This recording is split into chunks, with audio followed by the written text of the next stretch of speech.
Okay, my estimation, the most fun speaker ever, Andrew Bernstein, is next, and his topic is Howard Roark and the great heroes of literature. Welcome, Andy. Oh, thank you, Anu.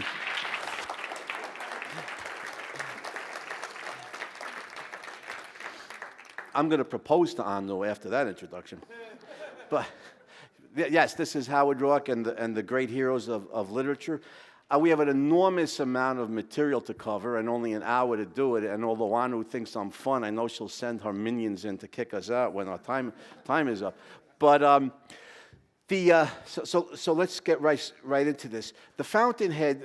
This is really an honor for me because The Fountainhead is my all-time favorite book ever. Fiction, nonfiction. This is my personal favorite book. Has been since I was 16. And still is. So this is the 75th anniversary of The Fountainhead, but it's the 50th anniversary for me since I read it for the first time. So I want to thank everybody for coming to help me celebrate my 50th anniversary. So thank you, thank you. Now we're going to ask the question here. Who are the great heroes of literature? And I have a list. You got to have a list. But it's not a definitive list. There could be others on it. I don't get this list from Mount Sinai. I believe it or not, once in a while I make errors. And there's a certain amount of subjectivism here. I picked out my personal favorite heroes to discuss. It's good to be the king, right?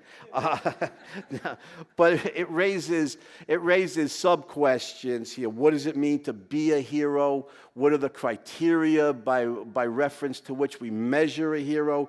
Can we form a definition of hero? Now, I wrote a book on this theme. It's not published yet, but I worked on it for 5 years, and it's just about ready to publish. And I think if you look at the literature on heroes, first of all, you start with a dictionary, if you want a definition. Even a really good dictionary, and I think the best dictionary of American English is the American Heritage Dictionary, the 5th edition. It's excellent. But it's the dictionary definitions for heroes, references mythological figures, gods, legends, and are mostly warriors. The dictionary is not of much help here. But there have also been many books written on heroes and heroism, but every one of them, without exception, does not offer a rigorous definition of hero. They often use the term elusive when they talk about how difficult it is to define hero. Now, I believe I cracked the code on this, that my book, in my book, that I've defined what heroes is. I'm going to make use of that here, but I'm not going to scoop my book, and I'm not going to tell you the method on how to do that. I'll wait for next year. But here's the structure for the talk. I want to start off with the criteria. I'm not going to validate the criteria. I'm just going to list them. Then who the heroes are, and then the analysis to see, well, who is the greatest of these heroes? Before we jump in, I want a few more caveats. I'm not using Atlas Shrugged here for one simple reason. And right from the outset, I want to get clear on this. Atlas Shrugged is sui generis in the history of world literature in terms of its plot structure and its hero. I don't know of any other story in which a hero, one, completely and utterly dominates the action of a story, while two, remaining invisible behind the scenes for fully 2/3 of that story. Unknown to the primary narrators and consequently unknown to the readers. It's a literary tour de force in plot structure on Ayn Rand's part. She hasn't begun to receive the praise that she deserves. So I'm going to stick with the plot structures that are the standard, tried and true hero stories where you see the hero right from the outset and he goes ahead and crushes the opposition. And it's all visible to the readers. And one last thing, I hope with this audience we can avoid any identity politics here. And I'm not going to get any questions. I hope on one good way to obviate that is just to use the full 60 minutes and then no questions. But no questions on why all these heroes men? Why are they white males? I mean, just let me. I'm taking these great books out of Western civilization, which have been written largely by dead white males, although we have a dead white female in here too, the greatest novelist in world literature, right? Ayn Rand. But let me say this. When objectivism becomes a dominant philosophy in the culture, I think it's going to bring about a renaissance in the field of literature and the other arts. We will rout the anti-hero mentality. We will see many books written about, great heroes, about female heroes, white, black, Asian, Latino, biracial, multiracial heroes, all types of human heroes that we can admire. So no identity politics here. Let's jump in. What are the qualities of a hero? And I think now obviously I'm giving this lecture and writing my book on heroism from an objectivist standpoint.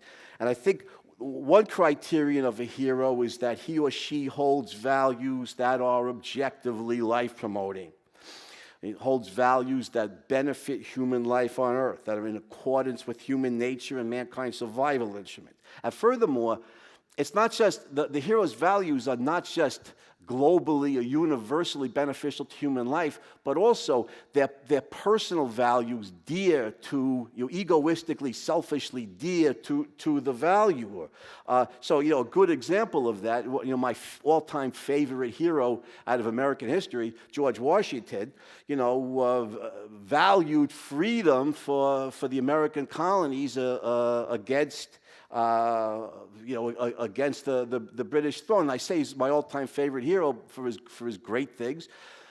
Always recognized he was a slave owner, which is bad, very bad, but the principle of individual rights that the revolutionaries were fighting for was and remains the principle to end slavery, racism, and all these bad things. So George Washington's a good example of a real-life hero, that the values he stood for, freedom for the United States, is life-promoting and was something that was personally dear to him. So action in promotion of human life is one criterion of a great hero. A second one is prowess. I mean, a hero, to reach this exalted level, you have ability in some form that towers above the best of every man and every woman. Every man can't do what a hero does. So that prowess could be intellectual, it could be bodily, it could be some combination of those two.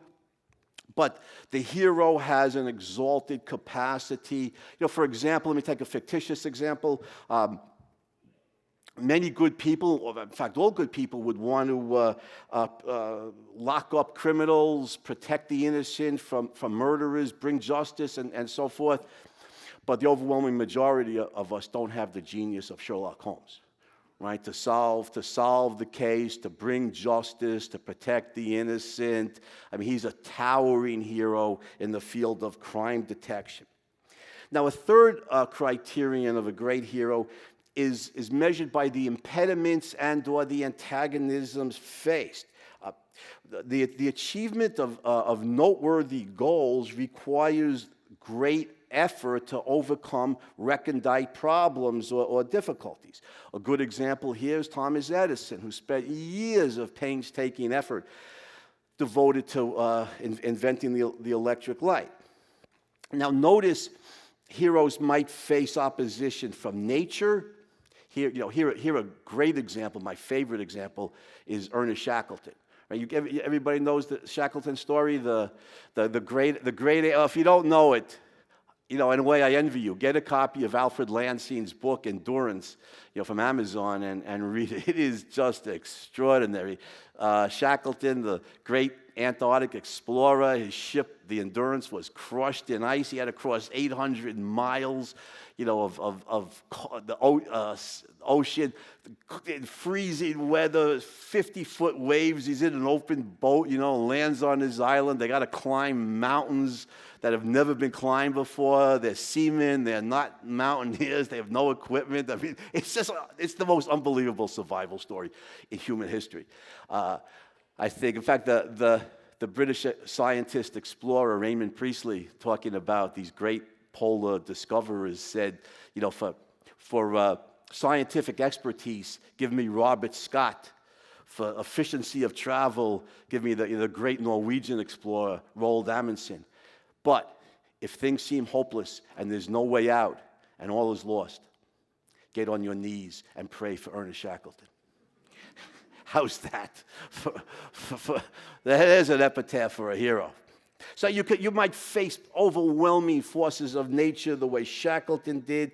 You might face tremendous hostility from society. Say like Darwin, when he published his Origin of Species, the fundamentalists, of course, wanted to burn the book. Burn the book. Hell, they would have burned him if they had the political power to do so.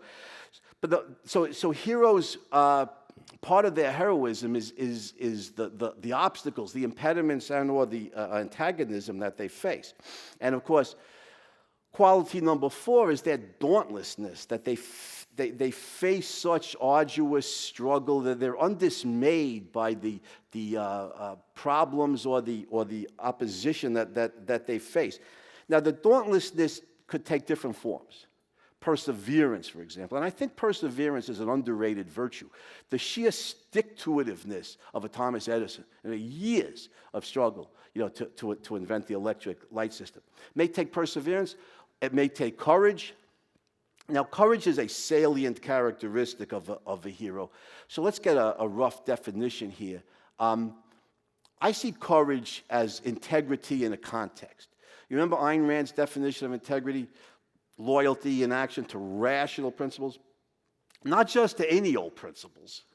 I mean, Hitler had principles, right? The existence of a master race, the rightful place of the master race to conquer, enslave, and/or annihilate the inferior races. He lived by these principles. He died for these principles. Does that make Hitler a man of integrity? No, and hell no.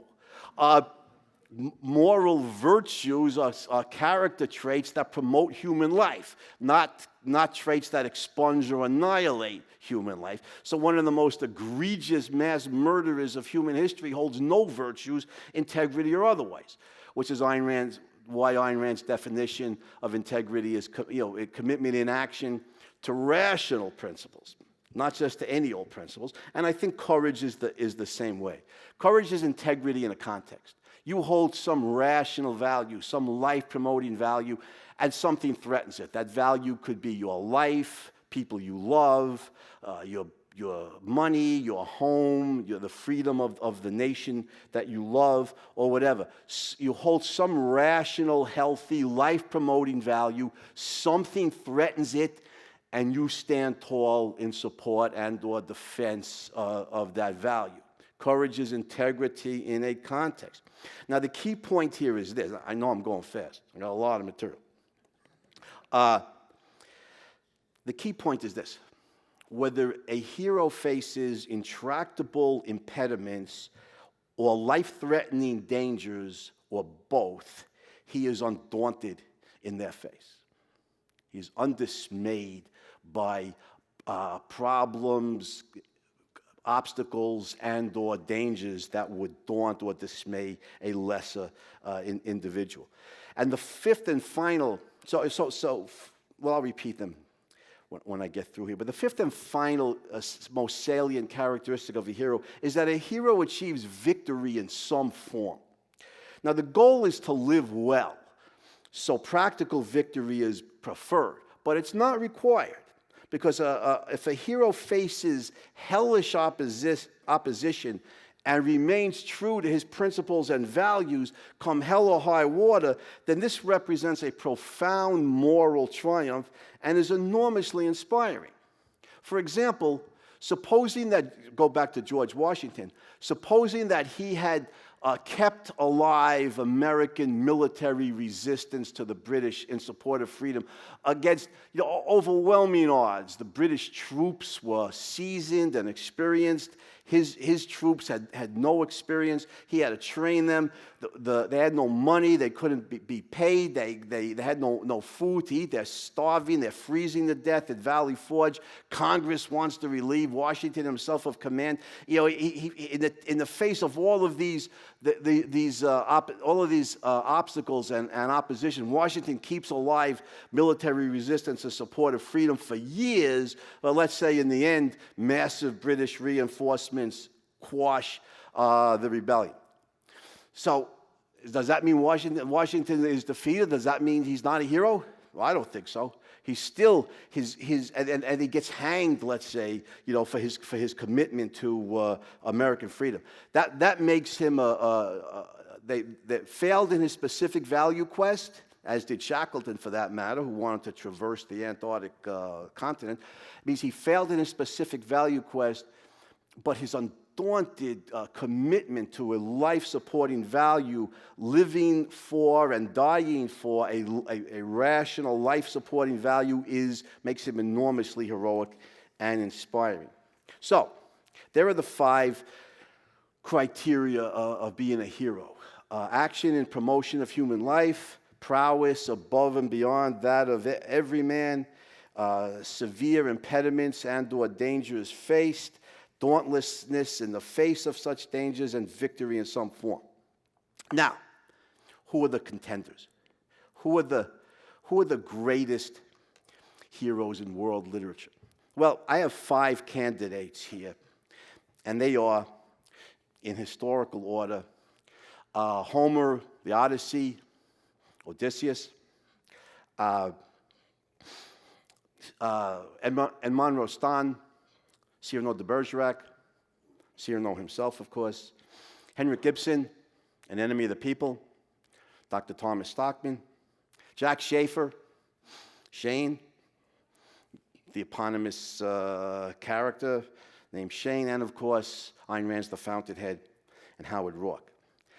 So what makes these such great heroes? Who is the greatest of these heroes? Well, let's take a look. Let me get these papers out of the way because we want to do some housework. Okay, here's what we want to know about the hero. What is his primary goal? Who or what antagonism does he confront? What is the ensuing conflict? And of course, since we're discussing literature here, can we identify what Ayn Rand called the plot theme in all of these great works, and the theme of these great works, and how does this contribute to our mastery of our understanding of heroes and who's the greatest of these heroes? So let's start with Odysseus, the Odyssey. How many people have read the Odyssey? Yeah, good. Objectivists generally know how to read. It's a good thing given how the regressing U.S. educational system and fewer people graduate high schools. You're being illiterate. It's heartbreaking. My college students could never understand the Odyssey. I don't even think they could get through. I don't even think they could read it. Well, you have a bizarre sense of humor. That's. I suppose there are some things in life about which you laugh or cry, and it's better to laugh at that than cry about it. Now, okay. Now, Odysseus. With Odysseus, of course, he's been away at the wars for 10 years at the Trojan War. His goal is to win home to his wife Penelope and his son Telemachus, who was an infant when he left. The Odyssey is often referred to as the greatest adventure story in world literature, which I think is accurate, but that's only part of what the Odyssey is. The Odyssey is a homecoming story. Odysseus is coming home to his wife and his son, and there ain't nothing that's going to stop him. Antagonists? You read the antagonist? I mean, my answer to that is virtually everything imaginable. You want monsters? We got monsters. Polyphemus, the Cyclops. You want gods? We got gods. Poseidon, the god of the sea. You want storms? Oh yeah, we got storms from Poseidon. You want witches and sorceresses? Yes, we got Circe, who turns Odysseus' men into swine. You want men? Actual human beings? Yeah, we have 100 of them at least. When Odysseus has to kill 108 suitors, Penelope's suitors, when he gets home. He hasn't gone through enough. Now he's got to kill 100 guys. You want goddesses? We got Calypso, who's in love with Odysseus and keeps him trapped on her island. You want temptations? Who was telling me last night? Somebody was telling me, gave me that quote from Oscar Wilde, who said, "I can resist everything but temptation." That's well, Calypso is beautiful. She's a goddess. She's in love with him. She offers him immortality. You talk about temptations. No, none of that could stop Odysseus. He's going home. And notice he's going home to certain death, because he'll get to spend however many years he and Penelope have left together. But he's going to die, like any of the rest of us. And he turns down Calypso's offer of immortality. I don't think I would. That's probably why I'm divorced. But anyway.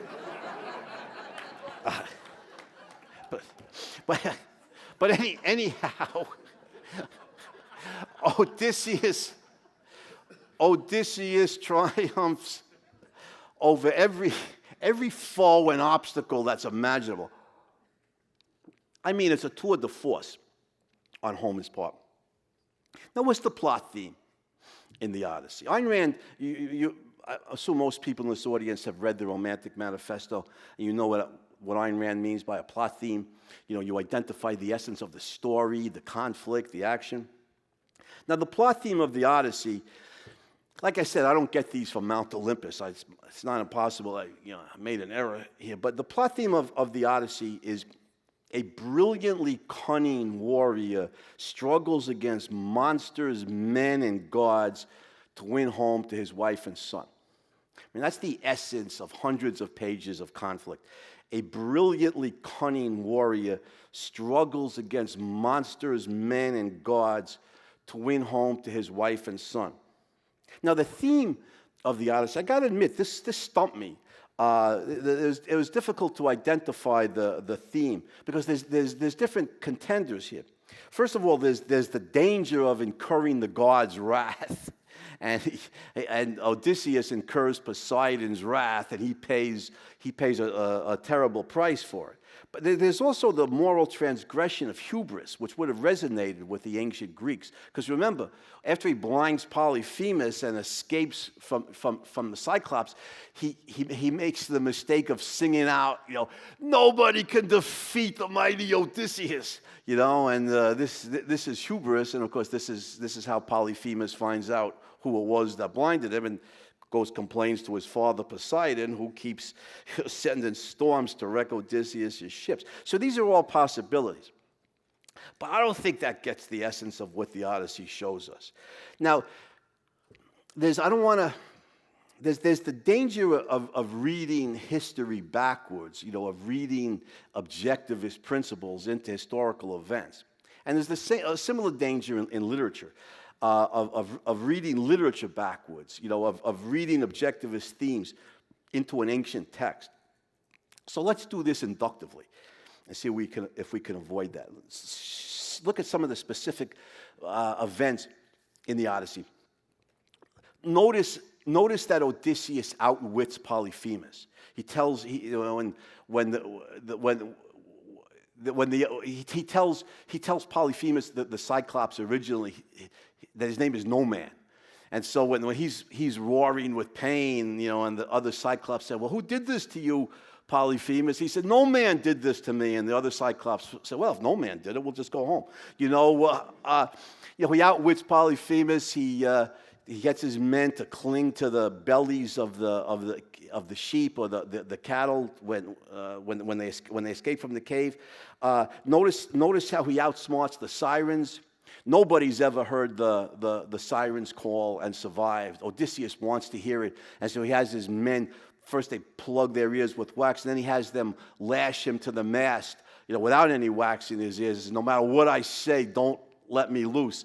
And, he wants to jump overboard and swim to the beauty of the siren's music, but he can't. He's been lashed to the mast at his own command, and he's the only person who's ever heard the siren song and lived. Notice how he outsmarts the suitors. He comes in disguise as a beggar, and without them knowing who he is, he lays his plans to kill all these guys. In the backstory, a major part of the backstory, how did the Greeks ultimately win at Troy? The stratagem of the Trojan horse was largely Odysseus's doing. Throughout both texts, the Iliad and the Odyssey, Homer is constantly referring to him as wily Odysseus, cunning Odysseus. He's beloved of Athena.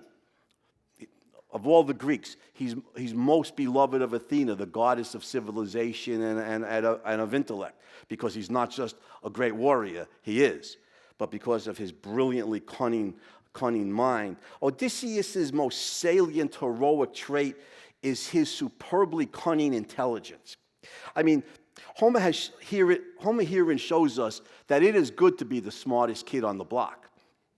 And I think the theme of the Odyssey is the triumph of intelligence over every possible obstacle.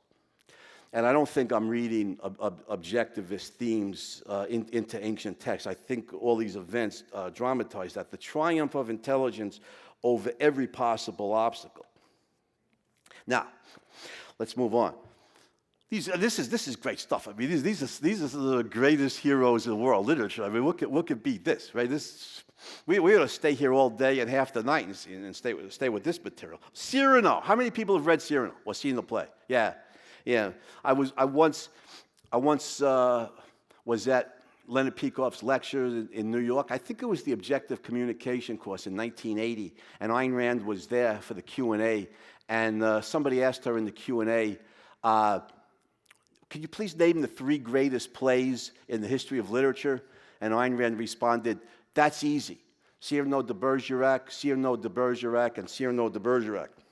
Now, the goal of Cyrano is to win the love of the beautiful Roxanne via the stratagem of writing love letters for the handsome but dull Christian. Now, the primary antagonist of this goal is his disfigurement. Right? He's got a nose, that stretches from here to Canarsie, and back. And so since he's physically ugly, he's afraid that the beautiful Roxanne will never find him attractive. That's his original. There's an internal obstacle here to wooing Roxanne. That's his original obstacle. But later on, his loyalty to Christian and to Roxanne's memory of Christian also militates against him ever telling her the truth. Now, the conflict here, you notice it's much broader than this, because Cyrano is this brilliant intellectual. He's a writer. He's a dramatist. He's a great swordsman. He's a great warrior, and You see the reasons why he doesn't woo Roxanne, but at the same time, Cyrano has written these beautiful plays and poetry, but he can't get it published or the plays produced without the patronage of the cardinal, and he absolutely refuses to kiss up to the cardinal. And we would be remiss if we did not read this section. This is the Hooker translation of Cyrano, what I think of as the Ode to Independence. No need for me to assess it, just let me read it. His friend Lebret, Cyrano delights in telling the power brokers to flip off. I'm not going to kiss up to you. Go to hell. I go my own way. So his friend Lebret says to him, what madness? Why do you go around making all these powerful enemies? You deliberately make these powerful enemies. And Cyrano says, what would you have me do? Seek for the patronage of some great man, and like a creeping vine on a tall tree, crawl upward where I cannot stand alone? No, thank you. Dedicate, as others do, poems to pawnbrokers? Be a buffoon in the vile hope of teasing out a smile on some cold face? No, thank you. Eat a toad for breakfast every morning? Make my knees callous and cultivate a supple spine? Wear out my belly groveling in the dust? No, thank you. Scratch the back of any swine that roots up gold for me? Tickle the horns of mammon with my left hand, while my right, too proud to know his partner's business, takes in the fee? No, thank you. Use the fire God gave me to burn incense all day long under the nose of wood and stone? No, thank you. Shall I go leaping into ladies' laps and licking fingers? Or, to change the form, navigating with madrigals for oars, my sails full of the sighs of dowagers? No, thank you. Publish verse at my own expense? No, thank you. Be the patron saint of a small group of literary souls who dine together every Tuesday? No, I thank you. Shall I labor night and day to build a reputation on one song and never write another? Shall I find true genius only among geniuses, palpitate over little paragraphs, and struggle to insinuate my name into the columns of the Mercury? No, thank you. Calculate, scheme, be afraid, love more to make a visit than a poem, seek introductions, favors, influences? No, thank you. No, I thank you. And again, I thank you. But to sing, to laugh, to dream, to walk in my own way and be alone, free, with an eye to see things as they are, a voice that means manhood, to cock my hat where I choose, at a word, a yes, a no, to fight or write, to travel any road under the sun, under the stars, nor doubt if fame and fortune lie beyond the bourne, never to make a line I have not heard in my own heart, yet, with all modesty to say, my soul, be satisfied with flowers, with fruit, with weeds even, but gather them in the one garden you may call your own. So, when I win some triumph by some chance, render no share to Caesar. In a word, I am too proud to be a parasite. And if my nature wants the germ that grows towering to heaven like the mountain pine, or like the oak sheltering multitudes, I stand, not high it may be, but alone. Libret, alone, yes, but why stand against the world? What devil has possessed you now to go everywhere making yourself enemies? Cyrano, watching you other people making friends everywhere as a dog makes friends. I mark the manner of these canine courtesies and think, my friends are of a cleaner breed. Here comes, thank God, another enemy. I mean, this is just... I mean, this is just magnificent. This is literature at its best. So Cyrano refuses to kiss up to authority figures, and consequently, in the end, he achieves none of his goals. He refuses to reveal his secret love, his love to Roxanne. His brilliant plays are never produced. He's murdered by cowardly, perfidious foes. Above all, he's frustrated from reaching his prime goal by a misguided loyalty to Christian and to Roxanne's memory of Christian. Now, what's the plot theme of Cyrano? A disfigured man composes beautiful love letters for a friend to a woman they both love. A disfigured man composes beautiful love letters for a friend to the woman they both love. The theme? The supreme value of romantic love. This is the greatest ode to romantic love in world literature. The theme here is the supreme value of romantic love. And the essence of Odysseus' character is his brilliantly cunning intelligence. The essence of Cyrano's character, I think, even more than his exalted independence, is his impassioned capacity for romantic love. This is what really makes Cyrano stand out, his impassioned capacity for romantic love, and this play is the greatest ode to romantic love in world literature. Now, we don't have much time, so let's rock on. An enemy of the people. Now, Dr. Thomas Stockman, this is one of Ibsen's greatest plays. Dr. Stockman's goal is to stand up for the truth regarding the contaminated spa waters in his town and preserve the integrity of the spa and prevent sickness. The antagonist is every social foe imaginable.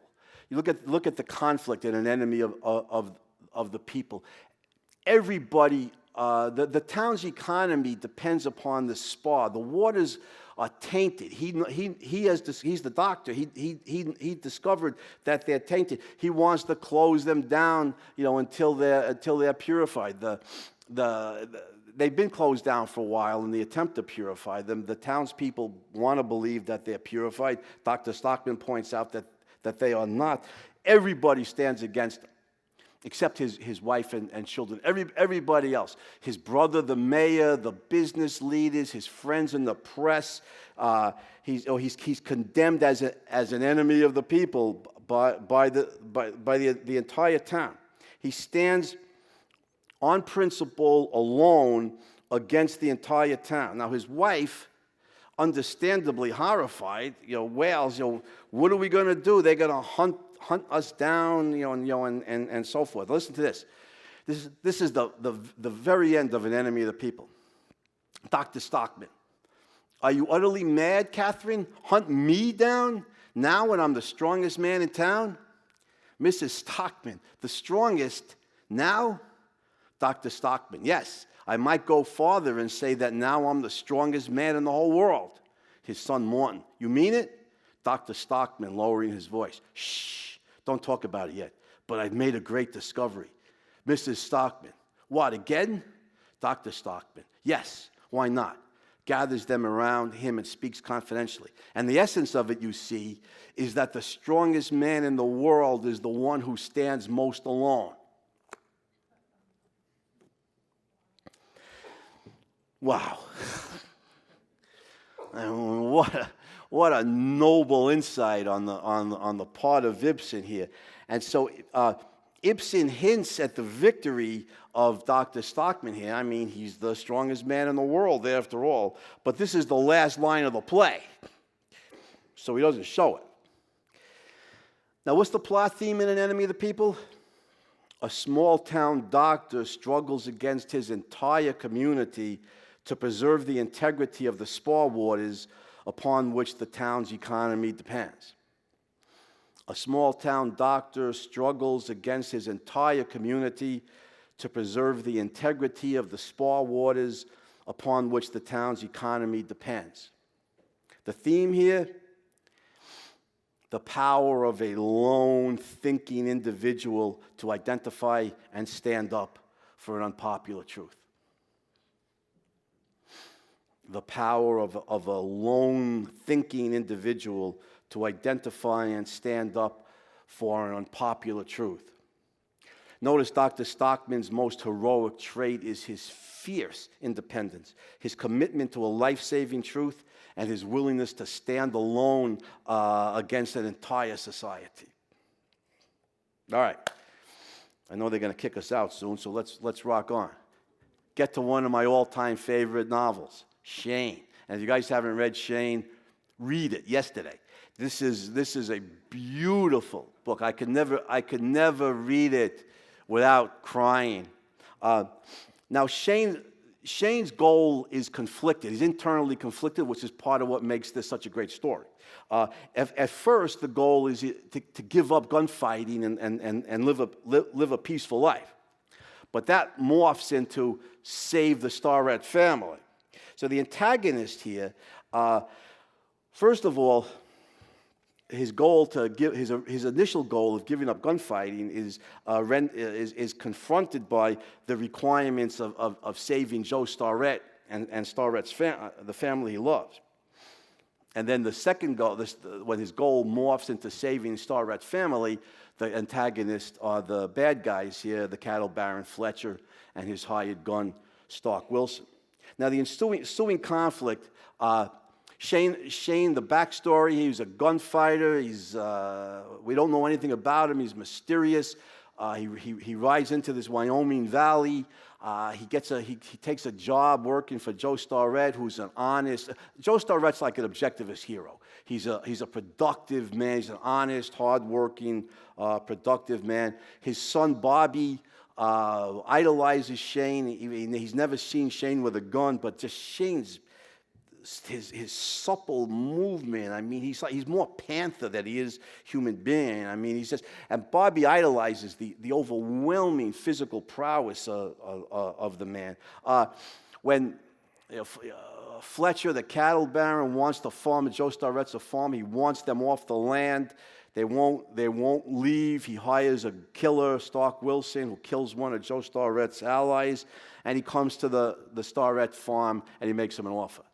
He says, you could stay and work for me. I'll hire your man, Shane, but the rest of the farmers have to go. I'll be in town. You have till tonight to let me know. Well, Joe Starrett's going to go into town and refuse. Shane knows Fletcher will have Stark Wilson kill him. Joe Starrett says, well, I got to go. It's my responsibility. Shane knocks him out. Rides into town alone. Faces Fletcher and Wilson, kills them both, is wounded, and he leaves town.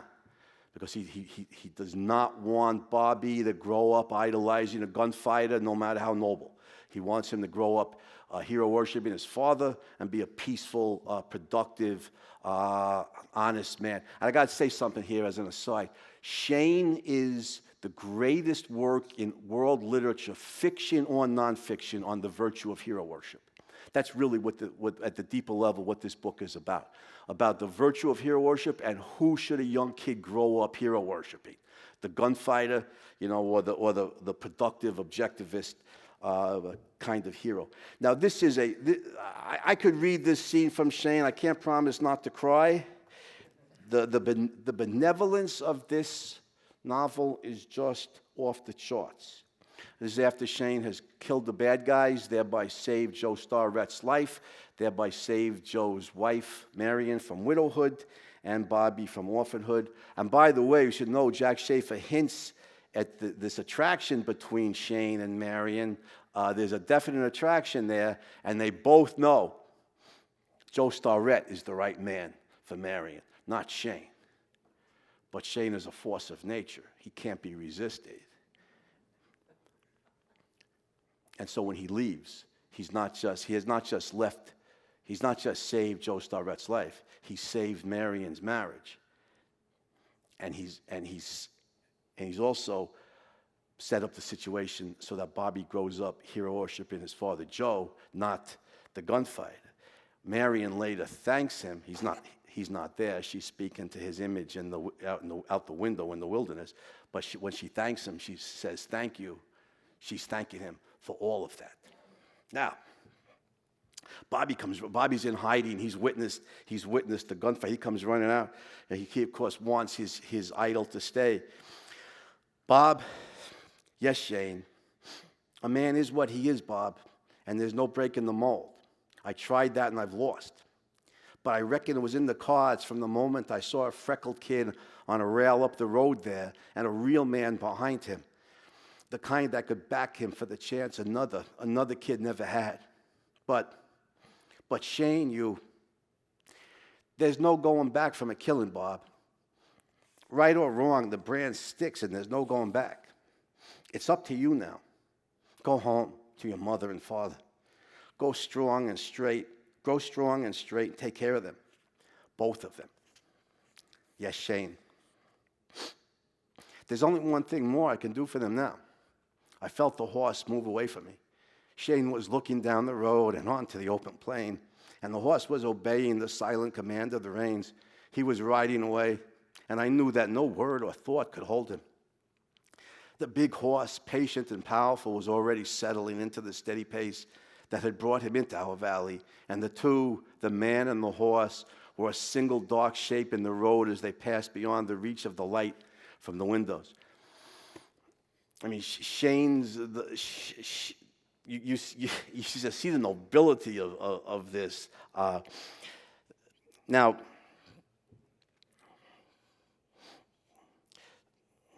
okay, so what's the plot theme here in Shane? A gunfighter must choose between giving up a life of violence and saving the family he loves. That's the plot theme of Shane.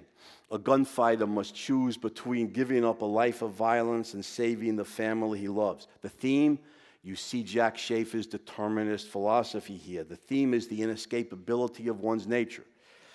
Shane tried to give up gunfighting, but it's who he is. It's in his DNA. He can't. And Shane's most heroic trait is his unparalleled physical prowess. Now, should we get to the Fountainhead? Yeah. Well, actually, you know what? Let me make a couple last points about Shane. Notice that in saving the Starrett family, he ipso facto, by the very nature of that in itself, returns to gunfighting, abandoning his original goal of leading a peaceful life. Further, he saves the Starrett family only to lose them in another form. And the bitter irony here of the very act of protective violence that saves them physically alienates him from them forever. The very act of saving them alienates him from the people he loves forever. This is the sad quality in Shane. All right. Now, let's get to Howard Roark. How are we doing on time? We don't have a lot of time. Now, Roark's goal, of course, is to gain commercial success as an architect on his own terms. The antagonist, every type of intellectual, psychological, moral type of dependency imaginable. I don't have to tell the story in the Fountainhead to this audience, right? Could save a minute? Thank you. I mean, he's opposed by traditionalists like Guy Franken and Ralston Holcomb, who copy the designs of the past. He's opposed by the conformists like Peter Keating, who just give to the clients whatever they want. He's opposed by the collectivists, Ellsworth Toohey, who want to impose a socialist dictatorship in America. Even his own lover, Dominique Franken, joins forces with Toohey in an anti-Roark alliance. Now, notice that Roark wins this conflict definitively. By the end of the story, he builds the Winan building. He rebuilds Cortlandt Homes exactly as he designed it. He's acquitted at his trial. He gains commercial success and a just recognition on his own terms. You could listen to Sinatra sing "My Way." It reminds me of the life and career of Howard Roark. He wins the battle and gets the girl. He saves Dominique Franken's soul, and there's a lot I could say on that, but we don't have time. And he wins her love forever. Of course, he won her love the first time she ever saw him in the Granite Court. Now, the plot theme in The Fountainhead is a brilliant young architect struggles against the entrenched beliefs of a conservative society to win acceptance for his revolutionary ideas. That's the plot theme of The Fountainhead. A brilliant young architect struggles against the entrenched beliefs of a conservative society to win acceptance for his revolutionary ideas. The theme, nobody could state it as well as Ayn Rand did.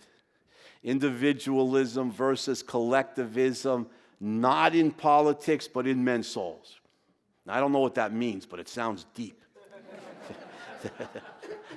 No, actually, I know exactly what it means, and it's a brilliant expression of the theme here. What expressed in other terms, what that means is cognitive moral independence versus cognitive moral dependency of every type.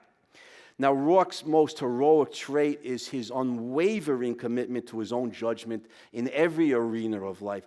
Now, independent judgment is implicit in being a revolutionary thinker. So we see this in Roark's career. But also, Roark also manifests this in his personal life as well, in all aspects of his life. Notice Austin Heller, his close friend, one of his oldest friends, Heller warns him against his relationship with Gail Wynand. understandably so from Heller's standpoint. And Roark says, I'll listen to you, Austin, but, I recognize in Winan something much deeper than the corruption of the Winan papers. And he has a soulmate relationship with the great tragic hero. And Winan has done some really bad things. Let's not sugar candy coat this. Winan is not always such a good guy. But Roark recognizes the deeper, the goodness in Winan. That's what he responds to. You see him going by his own judgment, even when his trusted friend is warning him, and with good reason to warn him. And I think also the contrast with Henry Cameron really highlights Roark's independence, because Cameron too is independent. He's committed to his revolutionary designs. He won't budge on this. He throws an inkstand at some client who wants him to add Greek ornamentation. He throws guys out of his office for screams at them. Maybe he's tempted to beat these guys up because they disagree with his designs. Cameron is fiercely independent in his professional life. But notice something here. The rejection on the part of society, it rankles Cameron. It festers in his soul. It bothers him. It hurts him. At an emotional level, social assessment matters to him. And this is what makes him bitter and an alcoholic in the end. That negative social assessment doesn't do that to Roark. Like he tells Dominique, it's a pain that goes down to a certain point, and then it stops. Well, where does it stop, she wants to know? Well, we'll talk about the starter temple. It stops at the point where I know I designed that temple, and it is a masterpiece, whatever society says. It's like the analogy, I think, is if we're in California. If we're in California and an earthquake destroys the temple, I've lost my baby. It's painful. But the social rejection means little or nothing. I've lost my baby, but that I was rejected by society doesn't matter. I know what a masterpiece this is. Now, we only have a few minutes. Let's make sure we can wrap this up. All right. Now, let's assess these. Look, we're in the Hero Hall of Fame. We're looking for Babe Ruth, or Willie Mays or Hank Aaron. Who's the greatest baseball player? That's a discussion also. Well, we're in the Hero Hall of Fame. We have some of the greatest heroes. Nobody's getting kicked out of the Hall of Fame here. These guys they're at the upper echelons. But who's the greatest? Can we identify them? Now, let's go to our checklist. Odysseus. Life-affirming values, romantic love and family. The value of romantic love and family. Check it off. Opposition faced? Oh, yeah. Yeah. Everything imaginable. Yeah, check it off. Ability, capacity, prowess. A superlative combination of intellectual with martial prowess. Check that box. Virtue, his formidable intelligence placed in service of life-affirming values. He's going home to his wife and son, and nothing's going to stop him. Victory, definitive, crushing in every possible way. Odysseus is a mighty hero. He may be the greatest hero in ancient literature. But notice there's a problem here. Looking at it from an objectivist standpoint, much of the antagonism here is mythical. In reality, there are no gods, there are no sorcerers or sorceresses, there are no monsters, not like the Cyclops anyway. We need to grant an author his culture. And this is magnificent literary art, and Odysseus is a mighty hero. But in reality, there are no monsters or gods. And similarly, in romantic fiction, in realistic fiction, there will not be any. And so I think we need to say the generous dosage of mythic elements in the story, including and especially amongst the antagonists, diminishes Odysseus' stature as a realistic hero. Let me repeat that. The generous dosage of mythic elements in the story, including and especially among the antagonists, diminishes Odysseus' stature as a realistic hero. Overcoming a monster like Polyphemus is not as daunting and is not as impressive as overcoming a monster like Ellsworth Toohey. So Odysseus undoubtedly is a great hero, but he's not the greatest realistic hero. Now, Cyrano, life-affirming values, impassioned romantic love. Check the box. Opposition faced, enemies of every kind. Prowess, like Odysseus, he combines brilliant intellect with being a mighty warrior. There's that great opening scene where he's composing a poem while he's dueling this guy, and like Muhammad Ali, he predicts the moment at which he's gonna stab. He's gonna stab and possibly on the refrain thrust home.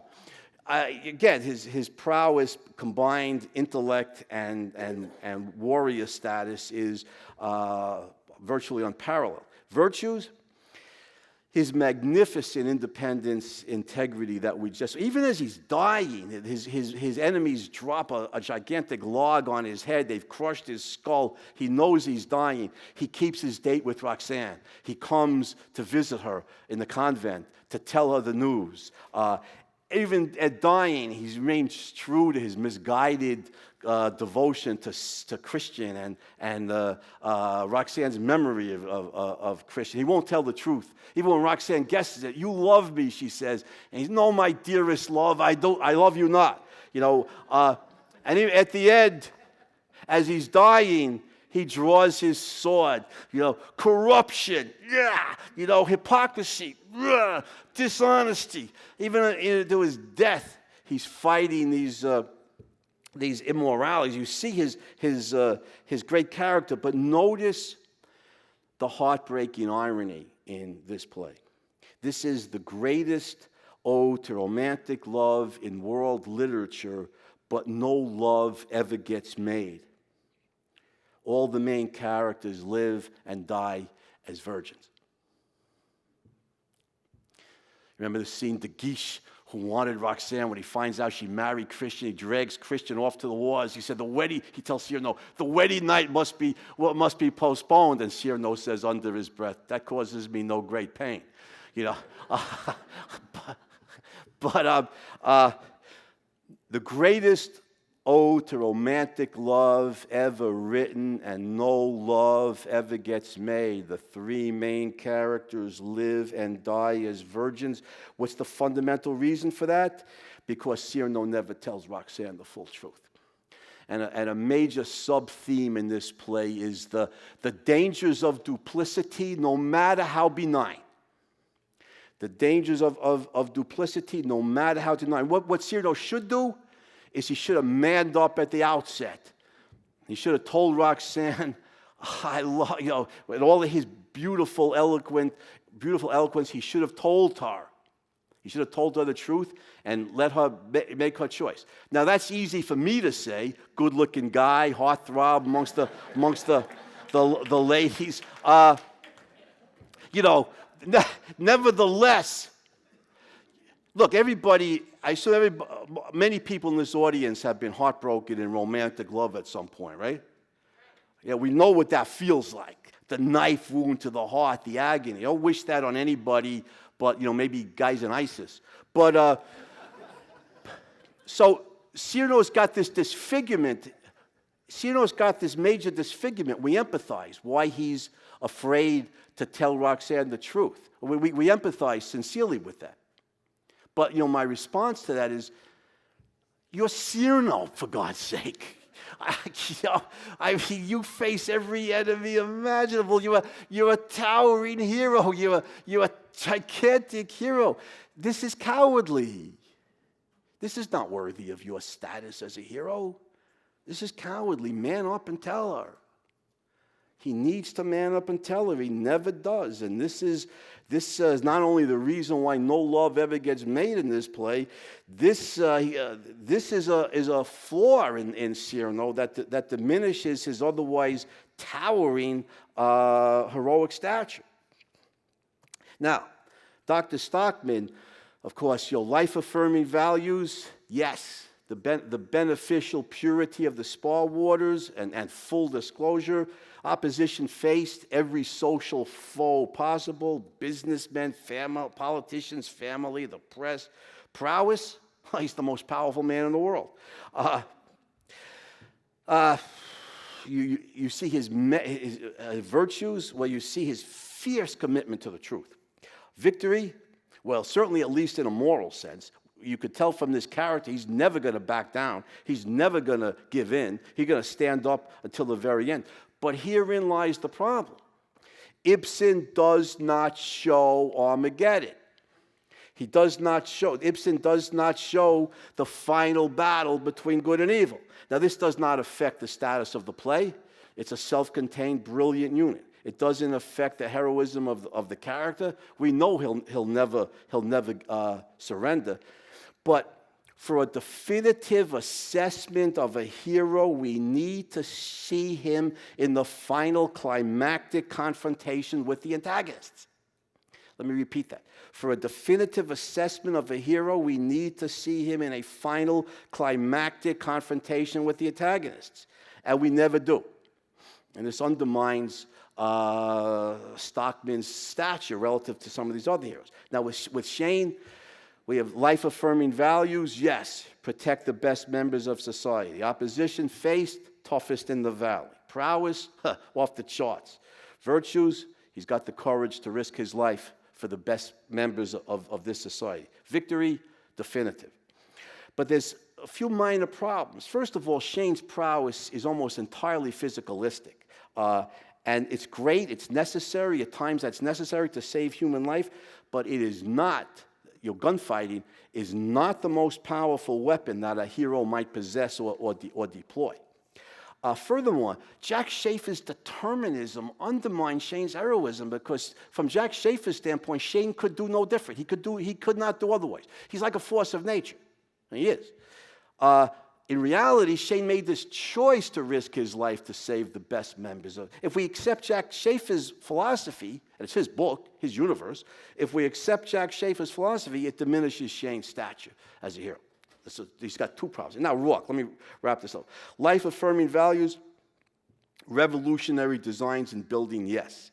Opposition faced, every type of social foe. Ellsworth Toohey does not get the love from objectivist audiences that he deserves. Now, let's give Ellsworth Toohey some love because he is, in my judgment, the greatest villain in world literature. He is the most brilliant villain in world literature. His started temple scam is brilliant.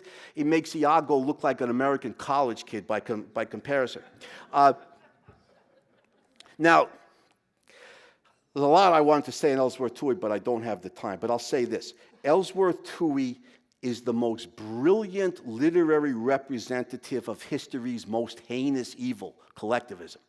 Ellsworth Toohey is the most brilliant literary representative of history's most heinous evil, collectivism. And it's the collectivism and the social push towards collectivism from the left that gives Ellsworth Toohey tremendous social power. If you want to have the greatest hero in literature, he's got to be confronted by the greatest villain.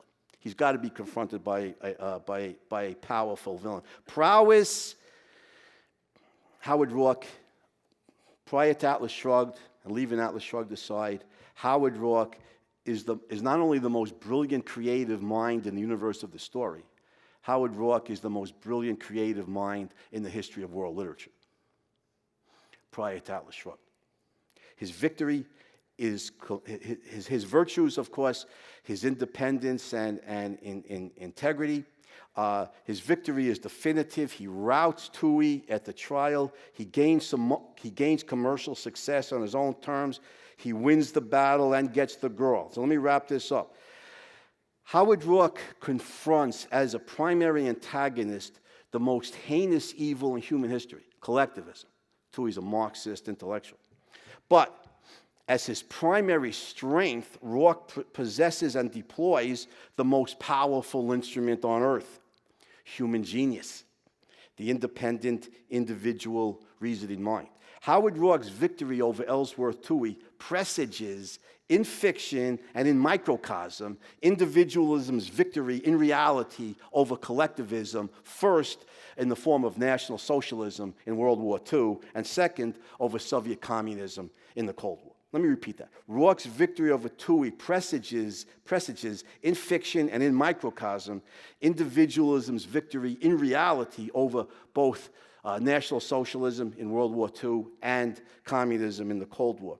Of all these heroes, Roark is by far the most formidable because he harnesses the most awesome of nature's creations, human genius. This is what enables him to decisively defeat the most powerfully evil villain in realistic literature. Ayn Rand creates the most powerful hero in realistic literature because she recognizes the power of man's mind in real life. Thank you.